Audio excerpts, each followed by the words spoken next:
Congress party చేసిన అప్పులు బయటపడుతున్నాయని చెప్పి సభను తప్పుదో పట్టించడానికి వారు ఉపన్యాసం చేశారు. గౌరవ బట్టి విక్రమార్క గారు చెప్పిన లెక్క ప్రకారంగా 1,27,208 కోట్ల రూపాయలు ఏడాది కాలంలో కాంగ్రెస్ ప్రభుత్వం అప్పు చేసింది. 1,27,000 అంటే 5 ఏళ్లలో లెక్క పెడితే ఇది 6,36,000 కోట్లు అవుతుంది. చాలా పెండింగ్లు ఉన్నాయి. మీరు 1,00,000 కోట్లు అప్పు చేశారు, మీరు 1,00,000 కోట్లు అప్పు చేసి బిల్లులు క్లియర్ చేయట్లేదు అంటున్నారు. 1,00,000 కోట్లు మేము చేయలేదని చెప్పేదేనండి అండి.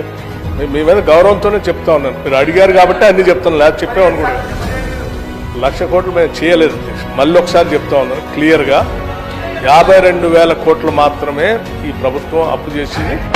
66,000 కోట్లు మీరు చేసిన అప్పు వడ్డీ కట్టడానికే తీర్చేవద్దు.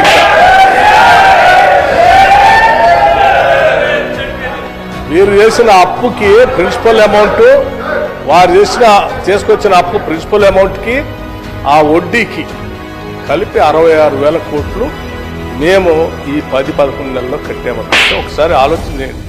సంవత్సరానికి 6,400 కోట్లు కట్టేదాన్ని మేము 66,000 కోట్లు బ్యాంకులు కట్టాల్సిన పరిస్థితి దుస్థితి తీసుకొచ్చారు అధ్యక్ష. వీళ్ళు మళ్ళీ ఇప్పుడు నీ సూత్రాలు మాట్లాడుతూ ఉన్నారు.